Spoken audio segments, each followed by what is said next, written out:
சர்வதேச நாணய நிதியத்தின் நிதி அளிப்பு மற்றும் மீள் அளிப்பு என்பன குறித்த நிலைப்பாட்டில் ஸ்ரீலங்கா முன்னேற்றம் கண்டுள்ளது. அதாவது $1 300 கொள்வன செய்தவர்கள் இப்பொழுது அதற்கு $200 தான் கொள்வன செய்யும் பொழுது அவர்களுடைய எதிர்பார்ப்பு என்பது அங்கே குறைந்திருக்கின்றது. ஆனால் இலங்கையின் ரூபாய் என்பது ஆரோக்கியம் பெற்றிருக்கின்றது. இதற்காக இந்த சர்வதேச நாணய நிதியமும் ஒத்தி இயங்குவது மற்றும் இவ்வாறான வைப்பீடுகளுக்கான அனுமதிகளை வழங்குவது போன்றவை எல்லாம் இதற்கான காரணிகளாக இருக்கின்றன. உங்களுக்கு தெரிந்தவரோ நீங்களோ விபத்தில் காயமடைந்தால் ஸ்லிப் அண்ட் ஃபால் அல்லது லாங் டேர்ம் டிசபிலிட்டிக்கு செல்ல வேண்டியதாக இருந்தால் 25 வருடங்களுக்கு மேற்பட்ட அனுபவம் வாய்ந்த பிராங்க்லின் லா ஃபர்ம் ரவி நடராஜாவை அழையுங்கள். பாதிப்பான சூழ்நிலையில் தகுந்த ஆலோசனைகளை வழங்கி கூடிய கொடுப்பனவுகளை பெற்றுக் கொடுக்கும் நம்பகமான சட்ட சேவைகளுக்கும் இலவச ஆலோசனைகளுக்கும் ரவி நடராஜா 416-245-6555 416-245-6555 ரவி நடராஜா. செய்தியின் பின்னணி நிகழ்ச்சியில் உங்கள் அனைவரையும் சந்திப்பதில் மிக்க மகிழ்ச்சி. சமகால முக்கிய நிலவரம் தொடர்பாக பேசுகின்ற இன்றைய நிகழ்ச்சியில் இலங்கை ஜனாதிபதி அனுரகுமார திசாநாயக்க இந்தியாவுக்கு பயணத்தை மேற்கொண்டு தன்னுடைய 3 நாள் உத்தியோகபூர்வ பயணத்தை நிறைவு செய்து கொண்டு இன்று நாடு திரும்பி இருக்கின்றார். அத்தோடு நாடாளுமன்றத்திலும் அவர் கலந்து கொண்டு உரை நிகழ்த்தி இருக்கின்றார். பல முக்கிய விடயங்களை பேசியிருக்கின்றார். இவருடைய பயணம் குறித்து ஏற்கனவே நாங்கள் நிகழ்ச்சியில் பேசியிருக்கின்றோம். அதே நேரத்தில் அவருடைய பயணத்தின் பின்னர் அவர் வெளியிட்டிருக்கின்ற தகவல்களை பார்க்கின்ற பொழுது இலங்கை ஒரு உறுதியான நிலையில் செல்வதை அவருடைய பேச்சின் மூலமாக அறியக்கூடியதாக இருக்கின்றது. குறிப்பாக பொருளாதார ரீதியில் 2022 ஏற்பட்ட நிலை மீண்டும் ஏற்படாது என்பதை அவர் உறுதிப்பட தெரிவித்திருக்கின்ற ஒரு நிலையை இந்த உரையில் பார்க்கக்கூடியதாக இருக்கின்றது. இந்த உத்தரவாதத்துக்கு மிக முக்கிய காரணியாக அமையக்கூடிய பல விடயங்களை பார்க்கலாம். அதிலும் குறிப்பாக இலங்கையினுடைய தற்போதைய உல்லாச பயணிகளுடைய வருகை தொடர்பாக பலரும் தகவல்களை வெளியிட்டு வருகிறார்கள். இது ஒரு முன்னர் இல்லாத நிலையில் கூடுதலான ஒரு அதிகரிப்பை காட்டுகின்ற ஒரு விடயமாக இருக்கிறது. அத்தோடு வெளிநாட்டு வருமானம் ஏற்றுமதிகளின் மூலமாக கிடைக்கக்கூடிய வருமானம் என்று முன்னர் இருந்த நிலையில் இருந்து இது வளர்ச்சி பாதை நோக்கி செல்வதை பார்க்கலாம். அதே நேரத்தில் இந்தியாவினுடைய உதவி கரமும் நீடப்பட்டிருப்பதாகத்தான் குறிப்பிடப்படுகிறது. குறிப்பாக பல ஒப்பந்தங்களும் கைச்சாத்திடப்பட்டிருப்பதாக தெரிவிக்கப்படுகின்ற நிலையில் இவருடைய உரை இந்த விஜயத்தின் பின்னர் இவ்வாறு அமைந்திருப்பதற்கான காரணமாக எவற்றை பார்க்கலாம் என்பது குறித்து காலை வேளையில் பேசுவோம். இப்பொழுது சுரேஷ் எங்களோடு இணைந்திருக்கின்றார். வணக்கம் சுரேஷ். வணக்கம் ராம். வணக்கம் நேர்களே. ஆமாம், இன்று அனுரகுமார திசாநாயக்க வெளியிட்டிருக்கின்ற தகவலில் மிக முக்கியமாக இந்த 2022 ஏற்பட்ட ஒரு பொருளாதார நிலை என்பது இலங்கையில் இனி ஏற்பட வாய்ப்பில்லை என்ற ஒரு உத்தரவாதத்தை அளித்திருக்கின்றார். இந்த உத்தரவாதத்தை அவர் அளிப்பதற்காக அவர் எடுத்துக்கொண்ட விடயங்கள் எவை என்று நீங்கள் நினைக்கின்றீர்கள்? அல்லது இது ஒரு பேச்சளவில் அவர் குறிப்பிடுகின்ற விடயமாக இருக்குமா, அல்லது இதற்கு பின்னால் அவருக்கு ஒரு உத்தரவாதம் அளிக்கக்கூடிய சக்தியினுடைய கரம் ஓங்கி இருப்பதை பார்க்கலாமா? இல்லை, நிச்சயமாக இதில் 2 பிரதான காரணிகள் இருக்கின்றன. முதலாவது சர்வதேச நாணய நிதியம். சர்வதேச நாணய நிதியத்தின் நிதி அளிப்பு மற்றும் மீள் அளிப்பு என்பன குறித்த நிலைப்பாட்டில் ஸ்ரீலங்கா முன்னேற்றம் கண்டுள்ளது. இந்த நிலைப்பாடு மாற்றம் பெறும். அதாவது சர்வதேச நாணய நிதியத்தின் உதவியை சில வேளைகளில் அனுர திசாநாயக்க குமாரன் அரசு தவிர்க்கலாம் போன்ற கருத்தியல்கள் இருந்த பொழுதிலும் அதனை அவர்கள் மறுதளித்து அந்த உதவிகளின் தேவையையும் மீள் செலுத்துதலையும் நிச்சயப்படுத்தி இருக்கின்றார்கள். குறிப்பாக முதல் தடவையாக இந்த டிஃபால்ட் என்கின்ற, அதாவது வங்குரோத்து என்கின்ற நிலையில் இருந்து மீளெழுகின்ற செயற்பாடு என்பது நேற்றைய தினம் அடையாளப்படுத்தப்பட்டிருக்கிறது. அது எவ்வாறு என்று சொன்னால் 12.5 பில்லியன் டாலர்களுக்கான பங்குகள் அல்லது பாண்ட்ஸ் எனப்படுகின்ற முதலீட்டு சந்தை நிலைப்பாடுகளில் ஸ்ரீலங்கா அந்த இலங்கை அரசாங்கம் தனது அறிமுகத்தை செய்ய இருக்கின்றது. இது ஒரு முதல் முறையான அல்லது முன்னர் எப்பொழுதும் இல்லாத ஒரு புது மாதிரியான ஒரு வைப்பீடாக இருக்க போகின்றது. அதற்கு முதலாக அவரது இந்திய பயணத்தின் பொழுது இந்தியாவின் ஆதரவு என்பது தாராளமாக பெறப்பட்டு இந்தியா செய்ய போகின்ற திட்டங்கள் போன்றவற்றின் அங்கீகாரங்கள் எல்லாம் உறுதிப்படுத்தப்பட்டிருக்கின்றன. எனவே 2 விடயங்களும் உறுதிப்படுத்தப்பட்டதன் காரணமாக அவர்களது போக்கு என்பது மேலெழும்பும் தன்மை இருக்கின்றது. முதலில் இங்கே குறிப்பிடப்பட வேண்டிய விடயம் என்னவென்று சொன்னாராம், இந்த பங்கு சந்தை மற்றும் பொருளாதார சுட்டிகளின் மேலெழுகை என்பது இல்லாமல் அல்லது இருக்கின்ற மட்டத்திலேயே இருக்கும் என்ற காரணிகள் இவர் ஜனாதிபதியாக வந்த பொழுது காட்டப்பட்டிருந்தாலும் அதனை விடுத்து அது மேலெழுந்த வாரியாக சென்று இப்பொழுது இந்த முதல் முறையாக அறிமுகப்படுத்தப்பட்டுள்ள வைப்பீடு எவ்வாறு என்று சொன்னால் பொருளாதாரத்திற்கு ஏற்ப வட்டி வீதங்கள் மாற்றப்படும். முன்னர் இப்பொழுது நீங்கள் ஒரு 8% வட்டி வீதத்திற்கு ஒரு வைப்பீடை செய்கின்றீர்கள் என்றால் அந்த 8% என்பது தொடர்ச்சியாக சென்று கொண்டிருக்கும் பொருளாதார தளம்பல் அதில் எந்தவித மாற்றத்தையும் ஏற்படுத்தாது. ஆனால் இப்பொழுது இவர்கள் அறிமுகப்படுத்துகின்ற இந்த வைப்பீடு என்பது பொருளாதாரம் வீழ்ச்சியடைந்தால் வட்டி வீதமும் வீழ்ச்சியடையும். எனவே இது ஒரு பாதுகாப்பற்ற ஆனால் ஒரு அறுதியான வைப்பீடாக கருதலாம். குறிப்பாக கூறுங்கள், அந்த பொருளாதாரம் சில வேளைகளில் அதாவது நெகட்டிவ் பாயிண்டில் போனால், அதாவது சில வேளைகளில் அது வீழ்ச்சி கண்டு கொண்டு போனால் இந்த வட்டி வீதம் என்பதும் குறைந்து அது கூட பெருப்பத்தை தராததாக இருக்கும். ஆனால் குறிப்பாக இந்த டாலருக்கு நிகரான இலங்கை ரூபாவின் பெறுமதி என்பது இப்பொழுது வீழ்ச்சி கண்டிருக்கின்றது.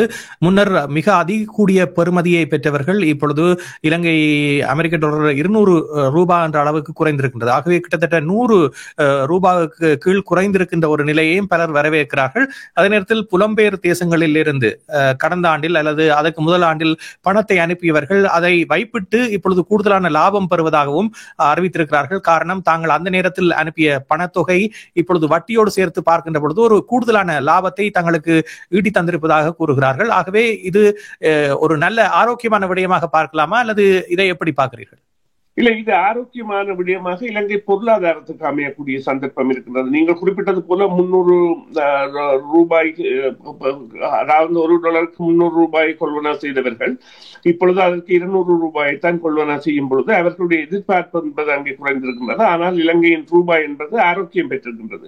இதில் குறிப்பாக கருதப்பட வேண்டிய விடயம், நீங்கள் குறிப்பிட்ட விடயத்துடன் முக்கியமாக 2020 ஆண்டு 4.5% இருந்த இலங்கையின் வட்டி வீதம் என்பது 2023 ஆண்டு, அதாவது 22 ஆண்டு தளர்ச்சியின் பின்னர் 15% கூட அடைந்திருந்தது. அது இப்பொழுது மீண்டும் 8% வந்திருக்கின்றது. இவ்வாறான வருகையின் பொழுது அதற்கு சந்தித்திருக்கின்ற பல காரணிகளும் சுட்டிகளும் காரணமாக இருக்கின்றன. குறிப்பாக வெளிநாட்டு முதலீட்டாளர்கள் என்பது புலம்பெயர்ந்த இலங்கையர்கள் மாத்திரமல்ல, வெளிநாட்டாளர்களும் முதலீட்டாளர்களாக அங்கே மாறி இருக்கின்றார்கள் என்றால் அந்த பங்கு சந்தை என்பது ஒரு திடமான அல்லது ஆரோக்கியமான ஒரு நிலையை அடைந்திருக்கின்றது. 15 பில்லியன் டாலர்கள் இந்த வர்த்தகத்தில் ஈடுபடக்கூடிய எல்லையை அது அடுத்த ஆண்டு எட்டும் என்கின்ற கருத்தியல் போல் எல்லாம் இருக்கின்றன. இந்த நிலையில் இவர் வந்த பொழுது இருந்த எதிர்பார்ப்பை விட அடுத்து வந்த அரசாங்கம் என்பது அறுதி பெரும்பான்மை உடையதாக இருந்ததால் இந்த பொருளாதார நிலைமை என்பது மாற்றம் பெறும் என்கின்ற கருத்தியல்பை பலரும் ஏற்க தொடங்கி இருக்கின்றார்கள். அது கூட இதற்குரிய காரணமாக இருக்கின்றது. குறிப்பாக பார்த்தீர்களானால் இந்த உள்ளூர் உற்பத்தி என்பது 7 வருடங்களுக்கும் அதியுச்சமான தொகை இந்த நிலைமை உயர்ப்புள்ளியை இப்பொழுது இந்த மாதம் எட்டி இருக்கின்றது. அது ஒரு நிச்சயமாக கருத்தில் இருக்கக்கூடிய விடயம். அதே போல இந்த பொருளாதாரத்தில் மிக முக்கியமாக இந்த இயற்கை உரங்களை பயன்படுத்தி தான் இனிமேல் விவசாயம் செய்ய வேண்டும் என்ற ஒரு நிலையை கோட்டாபய அரசு கொண்டு வந்த பொழுது அதன் பின்னர் அடுத்த ஆண்டில் இந்த விவசாயத்துறை என்பது ஒரு பாரிய வீழ்ச்சியை சந்தித்திருந்தது. பின்னர் இந்த அசாதன சேதன பயிற்சியைக்கான உரங்களை வழங்குவதில் கூட சிக்கல் ஏற்பட்டிருந்தது. ஆனால் இந்த அரசாங்கம் இப்பொழுது மானிய அடிப்படையில் உரத்தை வழங்குவதற்கான ஏற்பாடுகளை செய்திருக்கின்றது. இதனுடைய பலன்கள் என்பது எதிர்காலத்தில் எப்படி இருக்கும் என்று நீங்கள் நினைக்கின்றீர்கள்? ஒரு தன்னிறைவு பொருளாதாரத்தை நோக்கிய பயணத்தில் இது ஒரு வெற்றிக்கல்லாக அமையுமா? நிச்சயமாக தேவை ஏற்படும் இடத்து அந்த இவ்வாறான மாற்றங்களை ஏற்படுத்துகின்ற பொழுதுதான் பொருளாதார உயர்ச்சியை அடைய முடியும். அதற்கான காரணமாக நீங்கள் கூறியது போல விவசாயத்துறை, அதே போல தொழில்துறையில் கூட 11% வளர்ச்சி காணப்பட்டிருக்கின்றது. அதே போல இந்த சுரங்க தொழில் அல்லது உற்பத்தி, இந்த சீமெண்ட் போன்ற உற்பத்தி அவற்றில் எல்லாம் 24-25% வளர்ச்சி என்பது காணப்பட்ட ஒரு விடயமாகவும், மற்றது இந்த தானிய உற்பத்திகள், தேயிலை உற்பத்திகள் போன்ற சகல துறைகளிலும் இது அந்த ஒரு ஆரோக்கியமான சூழ்நிலையை காட்டி நிற்கின்றது. இங்க குறிப்பாக கூறப்பட வேண்டிய விடயம் என்னவென்று சொன்னால்தான், இது மாத்திரமல்ல பொருளாதார சுற்றி வளர்ச்சிக்கான காரணியாக இருப்பது. இன்னொரு விடயமாக நாங்கள் எடுக்க வேண்டியது உல்லாச பயணிகளின் வருகை என்பது. குறிப்பாக இந்த அம்பாறை மாவட்டத்தில் உள்ள ஒரு பிரதேசத்தில் தாக்குதல் நடத்தப்படலாம் என்கின்ற ஒரு கேஷம் எழுப்பப்பட்டு அவசர வேண்டுகோள்கள் விடுக்கப்பட்ட பொழுது நிச்சயமாக உல்லாச பயணத்துறையின் வளர்ச்சி ஒரு பாரிய தாக்கத்தை தாக்கத்தை ஏற்படுத்தும் என்ற எதிர்பார்ப்பு இருந்தது, எதிர்பார்க்கப்பட்டது. ஆனால் நவம்பர் மாதத்தில் அவர்களுடைய வளர்ச்சி என்பது 21% அதிகமான, அவர்களுடைய எதிர்பார்ப்புக்கு அதிகமாக 21% உல்லாச பயணிகள் சென்றிருக்கின்றார்கள் என்றால் அவர்கள் எதிர்பார்த்ததை விட அதிகமானவர்கள் அங்கே சென்று கொண்டிருக்கின்றார்கள். இதுதான் அவர்களுடைய அந்த, அதாவது கடனை குறைப்பதற்காகவோ அல்லது பங்குரோத்தில் இருந்து மீள்வதற்கானவோ காரணிகளாக அமைந்திருக்கின்றன. இவை அங்கே ஒரு ஸ்திரமான ஆட்சி இருக்கின்றது. அவர்கள் செல்கின்ற பாதை என்பது நிச்சயமாக பல முன்னேற்றங்களை ஏற்படுத்தும் என்கின்ற ஒரு எதிர்பார்ப்பை ஏற்படுத்தி இருப்பதால் தான் இவ்வாறான மாற்றங்கள், குறிப்பாக இந்த சர்வதேச நாணய நிதியமும் ஒத்தி இயங்குவது மற்றும் இவ்வாறான வைப்பீடுகளுக்கான அனுமதிகளை வழங்குவது போன்றவை எல்லாம் இதற்கான காரணிகளாக இருக்கின்றன. சரி, அதே நேரத்தில் ஏற்கனவே மாலைதீவு பிரச்சனை என்பது இந்தியாவுக்கு இன்றும் ஒரு மறைமுகமான ஒரு எதிரி பிரச்சனையாக இருக்கின்ற பொழுது, இலங்கை ஜனாதிபதியினுடைய விஜயத்தின் போதும் இப்பொழுது இந்த சுற்றுலாத்துறையை ஈர்ப்பதற்கான ஒரு ஒப்பந்தமும் பேசப்பட்டதாக கூறப்படுகிறது. ஆகவே இன்னும் கூடுதலான இந்தியர்கள் இலங்கை நோக்கி சுற்றுலாத்துறையை தெரிவு செய்வதற்கான வாய்ப்புகள் அதிகமாக இருக்க போகிறது. ஆகவே எதிர்காலத்தில் சுற்றுலாத்துறை இந்தியாவினுடைய செல்வாக்கில் இன்னும் வளம் பெறக்கூடிய வாய்ப்புகள் தென்படுவதாக கூறப்படுகிறது. இதே நேரத்தில் வடக்கில் ஒருங்கிணைப்பு கூட்டம் பல விமர்சனங்களுக்கு மத்தியில் நடந்து முடிந்திருக்கின்றது. குறிப்பாக கடற்றொழில் அமைச்சர் ராமலிங்கம் சந்திரசேகர் அவருடைய தலைமையில் நடைபெற்ற இந்த நிகழ்வில் பல முக்கியமான விடயங்கள் பேசப்படுகின்றன. குறிப்பாக அபிவிருத்திக்காக ஒதுக்கப்பட்ட நிதியை கையாள்வது தொடர்பில் தமிழர் தரப்பு சிறப்பாக செயற்படுகின்றது என்று நீங்கள் நினைக்கின்றீர்களா? இதில் வாத பிரதிவாதங்கள் இடம்பெற்றிருக்கின்றன. இந்த நிலையில் இதனை எவ்வாறு கையாளப் போகிறது? குறிப்பாக வடக்கினுடைய அபிவிருத்திக்கு இந்த நிதி என்பது உரிய முறையில் பயன்படுத்தப்படுகின்றதா?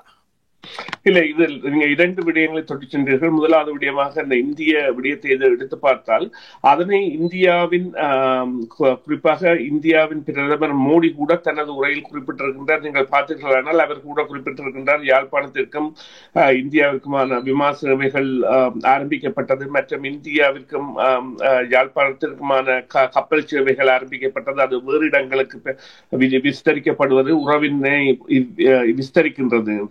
அதே போன்று தற்பொழுது இந்த பழங்கால வரலாற்று கதைகளை விளம்பரங்களாக கொண்டு வருகின்ற செயற்பாடுகளில் ஸ்ரீலங்கா விமான சேவை கூட வெற்றி கண்டிருக்கின்றது.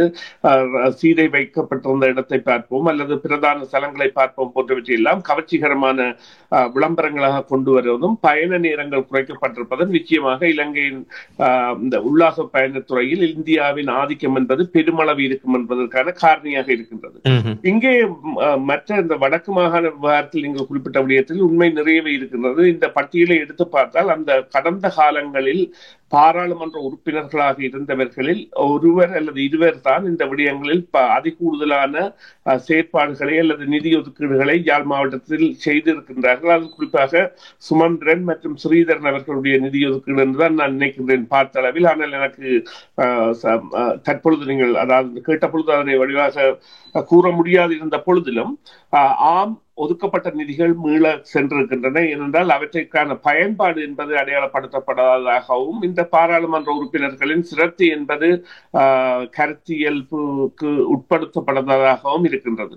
எனவே அவ்வாறான நடவடிக்கைகள் இனி தொடர முடியாது என்கின்ற நிலைப்பாட்டை இப்பொழுது அந்த கற்பிதங்கள் அல்லது மக்களுக்குரிய அறிவூட்டல்கள், இவ்வாறான தகவல்களை வெளிக்கொண்டுதல்கள் ஏற்படுத்தி நிற்கின்றன. எனவே மக்கள் இது தொடர்பான விழிப்புணர்வில் இருப்பார்கள். அவ்வாறாக ஒதுக்கப்படுகின்ற நிதிகள் என்பது பாராளுமன்ற உறுப்பினர்களுக்கு தனியே ஒதுக்கப்படுவதாக இல்லாமல் மாகாணங்களுக்காக ஒதுக்கப்படுவதாக இருந்தாலும் அவற்றின் பயன்பாட்டிற்கான அதிகாரம் என்பது கடந்த காலத்தில் ஒரு சிலரிடையே தங்கியிருந்தது. குறிப்பாக அமைச்சராக இருப்பவர்கள் அந்த விடயத்தில் கை ஓங்கி இருந்ததான கருத்தியல்பு இருக்கின்றது. அதில் டாக்டர் தேவானந்த் அவர்கள் இருந்த பொழுது அவர் தான் விரும்பிய தேவைகளுக்கு மாத்திரமே அவ்வாறான செயற்பாடுகளை செய்தார் என்கின்ற ஒரு முறைப்பாடு தற்போது எழுந்துள்ளது.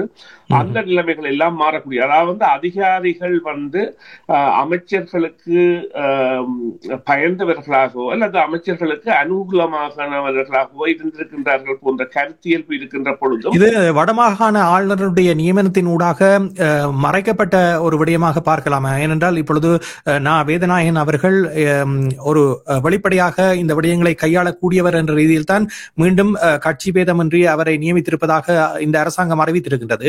ஆகவே ஆளுநருடைய செல்வாக்கு முன்னர் இருந்த காரணத்தினால் இது ஒழுங்கீனமாக இடம்பெற்றதாக கொள்ளலாமா? ஆளுநர் அதிகார வர்க்கத்திற்கான தொடர்பு புள்ளியாக இருக்கின்ற பொழுதும் அரசு அதிகாரிகள் மட்டத்தில் இருந்த இந்த விடயங்களை வெளிக்கொணராத தன்மைதான் முக்கிய காரணமாக இருந்திருக்கும் என்றால் அவர்கள் அதனை விசில் ப்ளோவர்ஸ் என்பார்கள். அதாவது ஒரு விடயத்தை வெளிக்கொணர்வதற்காக அல்லது 10 ஊடகவியலாளர்கள் மூலம் இது தொடர்பான ஒரு விழிப்புணர்வை கொண்டுவதற்கான நடவடிக்கைகளை கூட எடுத்திருக்க வேண்டும். எனவே இது இனிவரும் காலங்களில் இவ்வாறான நடவடிக்கைகளில் ஆமாம் ஒரு விழிப்புணர்வு ஏற்படும். அதற்கு ஆளுநருடைய தேவை கூட இருக்கும். முதல்விருந்த ஆளுநர் என்பவர் அரசு அல்லது மஹிந்த அரசு சார்பு அல்லது மஹிந்த கட்சி சார்பான ஒருவராக இருந்திருந்தார் என்பதில் எந்தவித ஐயமும் இல்லை. எனவே அவருடைய கருத்தியல்பு என்பது நிச்சயமாக டக்ளஸ் தேவானந்தா அந்த அமைச்சரவையில் இருந்தபடியால் அவருடன் ஒத்துப்போகின்றதாக இருந்திருக்கும் என்பதில் சந்தேகம் இல்லை. அதே நேரத்தில் அரச ஊழியர்களும் அவர்களுக்கு இந்த ஊழிய நியமனங்களை வழங்கியவர்களுக்கு சார்பானவர்களாக அவர்களை மாற்றி இருந்தது என்பதும் யாழ் மாவட்டத்தை பொறுத்தவரையில் குறிப்பாக அவதானிக்கப்பட்ட விடயமாக இருந்தது. எதிர்வரும் காலத்தில் தங்களுடைய வேலைகளுக்கு ஆபத்து ஏற்பட்டுவிடும் என்ற காரணத்திற்காக அவர்கள் சில விடயங்களை செய்ய முடியாத நிலைக்கு தள்ளப்பட்டதாகவும் கூறப்படுகிறது. உண்மை. அந்த விடயங்கள் எல்லாம் எவ்வாறு செல்ல, அதாவது கடந்த கால கற்பிதங்களாக நாங்கள் அவற்றை எடுக்க வேண்டும். விசாரணைகள் மேற்கொள்ளப்பட வேண்டிய இடங்களில் விசாரணைகள் மேற்கொள்வதற்கான உத்திகள் எல்லாம் மேற்கொள்ளப்பட வேண்டும். ஆனால் அதாவது இந்த மூவிங் ஃபார்வர்ட் என்றார்கள், அதாவது இனி வரும் காலங்களில் எவ்வாறு செயற்படுவது என்பதை புதிய முகங்கள், புதிய நடைமுறைகள் மற்றும் அந்த அரசு நேரடி ஆதரவுள்ள ஆளுமையான அமைச்சர்கள் போன்றவர்கள் எல்லாம் இருக்கின்ற காரணத்தால் அவர்கள் எவ்வாறு செயற்படுத்த போகின்றார்கள். குறிப்பாக முதல் பார்த்தீர்களானால் அவ்வாறான நிலை இருக்கவில்லை. அதாவது பிரிதொரு கட்சியைச் சேர்ந்து அரசிற்கு ஆதரவு வழங்குவதாக குறித்தான் டக்ளஸ் தேவானந்தா அவர்களின் பிழைத்தல் இருந்தது. அவர் எந்த அரசாக இருந்தாலும் ஒட்டி போதல், அதாவது ஒட்டுண்ணி வாழ்க்கை முறையில் தான் அவருடைய அரசியல் இருந்தது. ஆனால் இப்பொழுது ஆளும் கட்சியின் ஒரு பாராளுமன்ற உறுப்பினரே வடக்குக்கான அமைச்சராக இருப்பது என்பது அவர்களுடைய ஆளுமையை வெளிப்படுத்தக்கூடியதாகவும் அதே நேரம் அவர்கள் அதனை பயன்படுத்துவதாகவும் இருக்கும் என்று சொன்னால் அவர்களுடைய இலக்கு என்பது தற்பொழுது இருக்கின்ற 4 பாராளுமன்ற உறுப்பினர்கள், தேசிய பாராளுமன்ற உறுப்பினருடன் 4 பாராளுமன்ற உறுப்பினர்கள் யாழ் மாவட்டத்தில் அவர்கள் இருக்கின்றார்கள். அதனை அவர்கள் 5ஆகவோ அல்லது 6ஆகவோ மாற்றுவதற்குத்தான் விளைவார்களே தவிர அதனை குறைப்பதற்கு முயல மாட்டார்கள். எனவே அவர்களுடைய பங்கு என்பது இந்த விவகாரங்களில் அதிகமாக இருக்கும். நம்பலாம் அவர்கள் அதை அரசியல் தேவைகளுக்காக கூட பயன்படுத்துவார்கள் என்பதை. சரி, நன்றி சுரேஷ். நிகழ்ச்சியில் கலந்து கொண்டமைக்கு மீண்டும் மற்றொரு பொழுதிலே விரிவாக பேசுவோம். நன்றி ராம். நன்றி நேயர்களே, மீண்டும் ஒரு பொழுதில் சந்திப்போம். CMR யூடியூப் சேனலில் இணைந்திருக்கும் நேயர்கள் அனைவருக்கும் எமது நன்றி. காமெண்ட்ஸ் பகுதியில் உங்கள் கருத்துக்களை தெரிவிக்க தவறாதீர்கள். முக்கிய செய்திகள், காணொளி தொகுப்புகள், நேர்காணல் என பலதரப்பட்ட அம்சங்களையும் உங்களுக்காக தருகின்றது CMR யூடியூப் சேனல். CMR என்று சர்ச் செய்து எமது யூடியூப் சேனலை சப்ஸ்கிரைப் பண்ணுங்கள். உங்கள் உற்றார் உறவினர் நண்பர்களோடும் இந்த காணொளி தொகுப்புகளை பகிர்ந்து கொள்ளுங்கள். அருகில் இருக்கின்ற முக்கிய காணொளி தொகுப்புகளையும் தவறவிடாமல் பாருங்கள்.